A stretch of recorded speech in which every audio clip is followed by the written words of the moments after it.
తక్షణ ఆర్థిక సాయం చెయ్యాలి, తక్షణంగా ఆర్థిక సాయం చేయాలి. ఇల్లు కేంద్ర మెడలు ఉంచు. నువ్వు అమిత్ షా కాళ్ళు పట్టుకుంటావో, నరేంద్ర మోడీ ఏళ్ళు పట్టుకుంటావో, వెళ్ళి నిధులు రాబట్టి ఇక్కడ ఆర్థికంగా నష్టమైన ప్రజలందరికీ మళ్ళీ ఆర్థికంగా నువ్వు ఆదుకొని వాళ్ళని ఏ విధమైన జీవితం ఉందో ఆ విధమైన జీవితం కల్పించాలని చెప్పేసి నిజంగా చిత్తశుద్ధి ఉంటే వీళ్ళు కల్పించాలి. ఈరోజు చిన్న వరద ముప్పుని ఎదుర్కోలేని దౌర్భాగ్యమైన ప్రభుత్వం ఏదుంటే ఈ కూటమి ప్రభుత్వం. కనీసం రావాలి కదా, వాళ్ళకి సాయం అందించాలి కదా. లక్షలాది వేల రూపాయల ఆశనష్టం జరిగింది. మీరు వాళ్ళకి ఏం న్యాయం చేస్తారు? నిజంగా మీకు ప్రజల మీద చిత్తశుద్ధి, ప్రజల మీద ప్రేమ ఉంటే కనుక వాళ్ళు ఇంటింటికి వెళ్ళి మీరు పరామర్శించండి. ఏ వాలంటీర్లను అయితే మీరు చీదరించారో మళ్ళీ అదే వాలంటీర్లు ఇలా దిక్కయ్యారు. మన రేషన్ బియ్యం అవన్నీ పంపిస్తా అన్నారు, ఒక బస్తా రేషన్ బియ్యం పంపిస్తా అన్నారు. అందరూ చూశారు, ఇదేదో బాసుమతి బియ్యం, ఇదేదో సన్న బియ్యం, ఏదో సునీత బ్రాండ్ అనుకున్నారు. కానీ తీరా ఓపెన్ చేస్తే అంత రేషన్ బియ్యం. ఈ మాత్రం రేషన్ బియ్యం ప్రజలు కొనుక్కోలేరా? నువ్వు మాత్రం సన్న బియ్యం కొనాలి, సునీత బ్రాండ్ రైస్ కొనాలి, మంచి పంచపక్ష ప్రమాణాలు తినాలి. ప్రజలు మాత్రం రేషన్ బియ్యం తినాలి. ఏది వరద ప్రాంతంలో కొంచెం అయితే జాలి, కరుణ, దయ ప్రజల మీద కనిపించలేదా? ముష్టేసినచ్చు ఒక కిలో ఆయిల్ ప్యాకెట్ అನ್ನು వివిధ రకాల ఇచ్చారు. అవి కొనుక్కోలేరా? అది కాదు నువ్వు చేయాల్సింది. కూటమి ప్రభుత్వం వచ్చి 100 రోజులు అవుతుంది. 100 రోజుల పరిపాలన ఎలా ఉందంటే మీరు ఏం చెప్తారు? నా బొందా, నా శారదం, నా పెండగళ్ళు లాగా ఉంది. 3 బీర్లు 6 మ్యాన్సన్ హౌస్లు లాగా ఉంది పరిపాలన. ఇది పరిపాలన అంటారా? దీన్ని ప్రజా పరిపాలన అంటారా? పోరంబోకు పరిపాలన అంటారా? చెప్పండి. లేదా పట్టాభి చెప్పినట్టు బోసడికే పరిపాలన అంటారా? నేను ధైర్యంగా మాట్లాడుతున్నాను. మీరు కూడా ధైర్యంగా టెలికాస్ట్ చేసి దమ్ముంటే నా దగ్గర ఇంటర్వ్యూ చేయండి, లేకపోతే చేయమాకండి. అది ఎందుకంటే ఇది పూర్తిగా ఈవీఎం పరిపాలన, ప్రజా పరిపాలన అయితే కాదు. ఎట్టి పరిస్థితుల్లో 3 కోటల్లో 6 బీర్లుగా ఈ కూటమి ప్రభుత్వం దినాభివృద్ధి వర్ధిల్లుతుంది. ఎట్టి పరిస్థితుల్లో కూడా ఇది ప్రజావి ప్రభుత్వం అయితే కాదు. నూనె రేట్లు జగన్మోహన్ రెడ్డి గారి పరిపాలన చేస్తున్నప్పుడు, జగన్మోహన్ రెడ్డి గారి పరిపాలన ఉన్నప్పుడు నూనె రేట్లు అక్కడ యుద్ధం వస్తే, ఎక్కడ విదేశాల్లో ఇతర దేశాల్లో యుద్ధం వస్తే ఆ యుద్ధం ప్రభావం అన్ని దేశాల మీద పడి, అలాగే మన వంట నూనెల మీద అంటే సన్ఫ్లవర్ ఆయిల్ మీద కూడా ధరలు పెరిగి ఆ విధంగా ఆయిల్ రేట్లు పెరిగితే దాన్ని కూడా జగన్మోహన్ రెడ్డి గారికి అంటగట్టారు వీళ్ళు. ఇప్పుడు ఎందుకు ఎవరు సంగనాకడానికి వీళ్ళు కిలో వంట నూనె వచ్చేసి 30 రూపాయలు పెంచారు? చెప్పండి. కిలో టమాటాలు 80 రూపాయలు, కిలో ఉల్లిపాయలు 100 రూపాయలు, 80 రూపాయలు, 60 రూపాయలు ఇష్టానుసారంగా అమ్మేస్తున్నాడు. అసలు ఏ రోజున నిత్యావసర ధరల మీద వీళ్ళ యొక్క పరిపాలన విధానం అయితేనేమి, లేకపోతే అసలు ఒక వీళ్ళు పట్టు ఏమైనా ఉందా? పరిపాలన పట్టుత్వం ఏమైనా ఉందా? ప్రజలు ఈరోజు ఎవరైనా నిత్యావసర వస్తువులు కొనాలి అంటే కొనుగోలే స్థాయిలో ఉన్నారు వీళ్ళు. పోనీ వీళ్ళు వచ్చి ఆయన ఎలగబెట్టిన కంపెనీలు అవి ఎలగబెడతాను, ఉద్యోగాలు ఇచ్చేస్తాను, ఉద్యోగాలు రాని వాళ్ళకి 3000 రూపాయలు నిరుద్యోగ భృతి ఇస్తాను, పెద్ద తోపుని తురుముని నాది ఎంత బారుందని చెప్పాడు. ఏం చూపాడు? ఈ 100 వారు 100 రోజు పరిపాలన ఏం చేశాడు?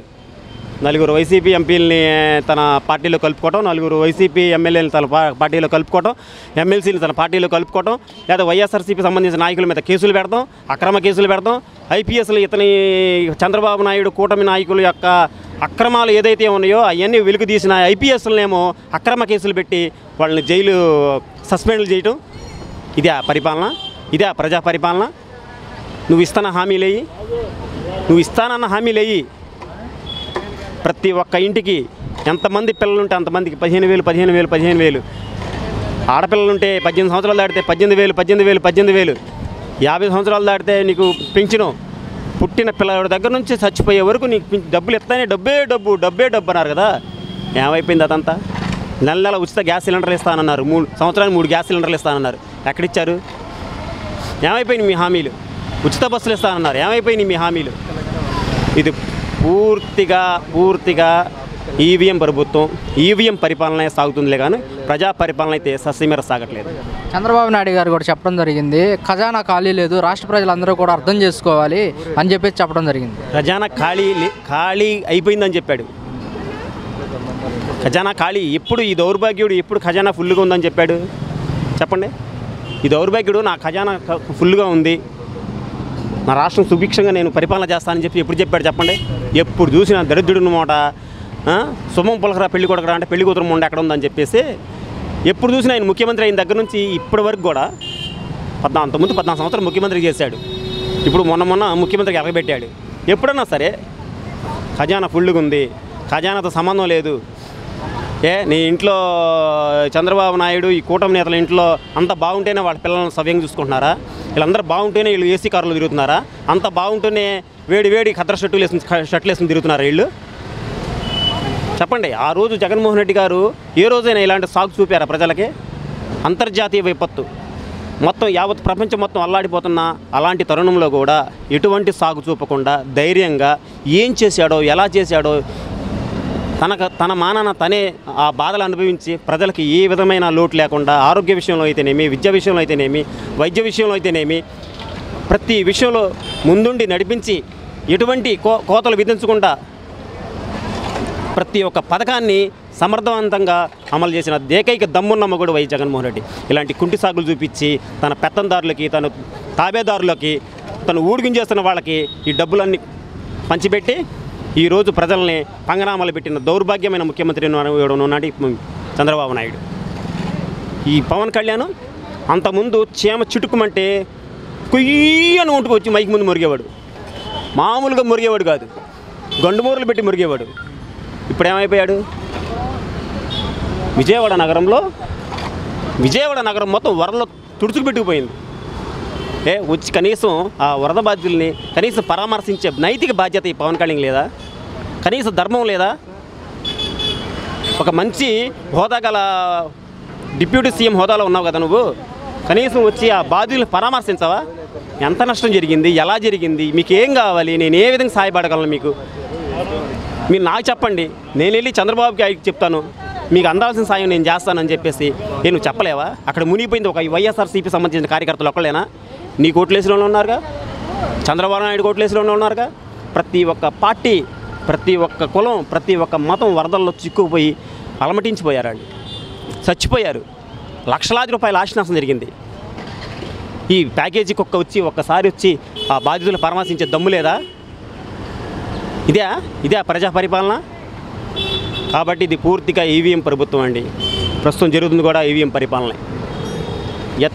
ఏ పార్టీని, కొద్ది పార్టీ కూడా 1% కూడా వీళ్ళకి ప్రజల మీద చిత్తశుద్ధితో వీళ్ళు పనిచేయట్లేదు అనేసి ఈ సందర్భంగా నేను గట్టిగా చెప్తున్నాను. నేను వస్తే ప్రజలు తొక్కిసలాట జరిగిద్ది అని చెప్పేసి కూడా పవన్ కళ్యాణ్ చెప్పడం జరుగుతుంది కదా. ఎవరు సంగనాగడానికి ఆ రోజు చంద్రబాబు నాయుడుని అరెస్ట్ చేశారని చెప్పేసి హుటాహుటిని హైదరాబాద్ నుంచి వచ్చి బస్సు మీద ఎక్కావు, రోడ్ల మీద పొరలాడావు. అప్పుడు ట్రాఫిక్ ఇబ్బంది కలగలేదా? అప్పుడు ప్రజలు ఇబ్బంది పడలేదా? అప్పుడు నువ్వు ట్రాఫిక్ని అష్టదిగ్బంధం చేయలేదా? చెప్పు, అప్పుడు ఎందుకు వచ్చావు? నువ్వు ఎక్కడో ఇతర రాష్ట్రాల్లో ఉన్నావు కదా. ఇక్కడ చంద్రబాబు నాయుడు అక్రమ అరెస్ట్ చేశారు, కుర్రో ముర్రో కుయ్యో అయ్యో అయ్యో అయ్యో అనుకుంటా అక్కడి నుంచి పరిగెత్తుకుంటూ చెవట వచ్చేసి కార్ల మీద పడుకున్నావు, రోడ్ల మీద పొరలాడావు, పొరుల దండాలు పెట్టావు, మొత్తం హైదరాబాదు జాతీయ రహదారి మొత్తం అష్టదిగ్బంధం చేసావుగా, ఈ కొంపలు మునిగిపోయినట్టు. ఈరోజు ఇన్ని లక్షలాది మంది, ఇన్ని వేలాది మంది ఆస్తి నష్టం, కోట్ల ఆస్తి నష్టం జరిగిపోయింది. చచ్చిపోయారు, ఎంతోమంది చచ్చిపోయారు. ఎంతోమంది విద్యార్థులు సర్టిఫికెట్లు పోయాయి, ఎంతోమంది సొంత ఇంటిదారులు సర్టిఫికెట్లు తడిచిపోయాయి. నువ్వు వచ్చి కనీస ధర్మంగా వెళ్ళి ఆ బాధ్యతలు పరామర్శించే నైతిక బాధ్యత నీకు ఉందా లేదా? నువ్వు వస్తే ప్రజలకు ఇబ్బంది కలుగుతుందా? మరి ఆ రోజు ఎందుకు వచ్చావు? కాబట్టి ఇవన్నీ ఏంటంటే కప్పదాటు వ్యవహారం అన్నమాట, తప్పించుకునే ధోరణి. ఓడదాటిన ఓడమల్లయ్య, ఓడదాటాక బోడి మల్లయ్య అని చెప్పేసి ఓట్లేసే వరకు ప్రజల కోసం నేనే బతికాను, ప్రజల కోసమే నేను జీవిస్తున్నాను, నేను పుట్టిందే ప్రజల కోసం, అసలు మా అమ్మ నాన్న నన్ను పుట్టించిందే ఈ ప్రజల కోసం, నేను కలియుగ దైవం, వెంకటేశ్వర స్వామి కాదు నేనే కలియుగ దైవాన్ని అన్నట్టు బిల్డప్ ఇచ్చాడు.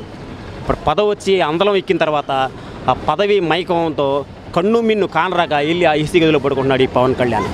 నీకు చిత్తశుద్ధి ఉంటే, ప్రజల మీద ప్రేమ ఉంటే రా, వచ్చి ఆ బాధితులు పరామర్శించు. ఇప్పటికి కూడా నీకు గుణదల సెంటర్లో మీరు రండి, నేను చూపిస్తా, మోకాళ్ళు లేదు, నీళ్ళు ఉన్నాయి. ఆ నీళ్లు రావడానికి వచ్చినాయి కానీ బయటికి వెళ్ళట్లేదు. నువ్వు మోటార్ల ద్వారా నీళ్లు బయటికి పంపించే ఏర్పాట్లు చేయాలి కదా. అక్కడ ఉండి మీ ఎమ్మెల్యే కదా, ఏమైపోయారు మీరందరూ? కాబట్టి ఇవన్నీ షోయింగ్లు, ఫోటోలు దిగడం కోసం, ప్రపంచానికి మేము ప్రజల కోసం సేవ చేయడానికి పుట్టాము, సేవ చేయడానికి మా ప్రభుత్వం ఉందని చెప్పేసి బిల్డప్ ఇవ్వడం కోసం వీళ్ళు ఉండాలి. కానీ ప్రజాభిప్రాయం, ప్రజల యొక్క పరిపాలన, ప్రజల సంక్షేమం కోసం అయితే ఇది కాదని చెప్పేసి సందర్భంగా నేను గట్టి చెప్తున్నాను. ఏదైతే జరిగిన విపత్తులో వాలంటీర్ వ్యవస్థ కనుక ఉంటే ఎలా ప్రజలకి అండగా ఉండాలంటే మీరు ఏం చెప్తారు? నేను చెప్పాను కదండి ఇందాక, అంతర్జాతీయ విపత్తు కరోనా లాంటి విపత్తును సైతం ఒంటి చేత్తో ఎదుర్కొన్న ఏకైక దమ్మున్న మగడు వైఎస్ జగన్మోహన్ రెడ్డి. జగన్మోహన్ రెడ్డి పాటించిన నియమాలు ఏదైతే ఉన్నాయో ఆంధ్రప్రదేశ్లో, అది కేంద్రం కూడా అమలు చేసే విధానంలో వెళ్ళిపోయింది. అప్పటి స్థితిలో red zone, green zone, white zone ఇలాంటి జోన్లు పెట్టి వైఎస్ జగన్మోహన్ రెడ్డి ఏ రకంగా అయితే కరోనాను సడలించే ఏర్పాటు చేశారో ఇది మొత్తం యావత్ దేశం మొత్తం అమలు చేసింది. అలాంటి కరోనా లాంటి విపత్తును సైతం ఒంటి చేతిని ఎదుర్కొన్న మగవాడిని జగన్మోహన్ రెడ్డి మీరు ఎన్ని అపనిందల పాలు చేశారు, ఎన్ని నిందలు వేశారు. ఈరోజు చిన్న వరద ముప్పుని ఎదుర్కోలేని దౌర్భాగ్యమైన ప్రభుత్వం ఏదుంటే ఈ కూటమి ప్రభుత్వం. కనీసం రావాలి కదా, వాళ్ళకి సాయం అందించాలి కదా. లక్షలాది వేల రూపాయల ఆస్తి నష్టం జరిగింది. మీరు వాళ్ళకి ఏం న్యాయం చేస్తారు? నిజంగా మీకు ప్రజల మీద చిత్తశుద్ధి, ప్రజల మీద ప్రేమ ఉంటే కనుక వాళ్ళ ఇంటింటికి వెళ్ళి మీరు పరామర్శించండి. ఏ వాలంటీర్లను అయితే మీరు చీదరించారో మళ్ళీ అదే వాలంటీర్లు ఇలా దిక్కయ్యారు. మన రేషన్ బియ్యం అవన్నీ పంపిస్తా అన్నారు, ఒక బస్తా రేషన్ బియ్యం పంపిస్తా అన్నారు. అందరూ చూశారు, ఇదేదో బాసుమతి బియ్యం, ఇదేదో సన్న బియ్యం, ఏదో సునీత బ్రాండ్ అనుకున్నారు. కానీ తీరా ఓపెన్ చేస్తే అంతా రేషన్ బియ్యం. ఈ మాత్రం రేషన్ బియ్యం ప్రజలు కొనుక్కోలేరా? నువ్వు మాత్రం సన్న బియ్యం కొనాలి, సునీత బ్రాండ్ రైస్ కొనాలి, మంచి పంచపక్ష పరిమాణాలు తినాలి. ప్రజలు మాత్రం రేషన్ బియ్యం తినాలి. ఏది వరద ప్రాంతంలో కొంచెం అయితే జాలి, కరుణ, దయ ప్రజల మీద కనిపించలేదా? ముస్టేసినొచ్చు ఒక కిలో ఆయిల్ ప్యాకెట్ అನ್ನು వివిధ రకాల ఇచ్చారు. అవి కొనుక్కోలేరా? అది కాదు నువ్వు చేయాల్సింది. తక్షణ ఆర్థిక సాయం చెయ్యాలి, తక్షణంగా ఆర్థిక సాయం చేయాలి. ఇల్లు కేంద్ర మెడలు ఉంచు. నువ్వు అమిత్ షా కాళ్ళు పట్టుకుంటావో, నరేంద్ర మోడీ ఏళ్ళు పట్టుకుంటావో, వెళ్ళి నిధులు రాబట్టి ఇక్కడ ఆర్థికంగా నష్టమైన ప్రజలందరికీ మళ్ళీ ఆర్థికంగా నువ్వు ఆదుకొని వాళ్ళని ఏ విధమైన జీవితం ఉందో ఆ విధమైన జీవితం కల్పించాలని చెప్పేసి నిజంగా చిత్తశుద్ధి ఉంటే వీళ్ళు కల్పించాలి.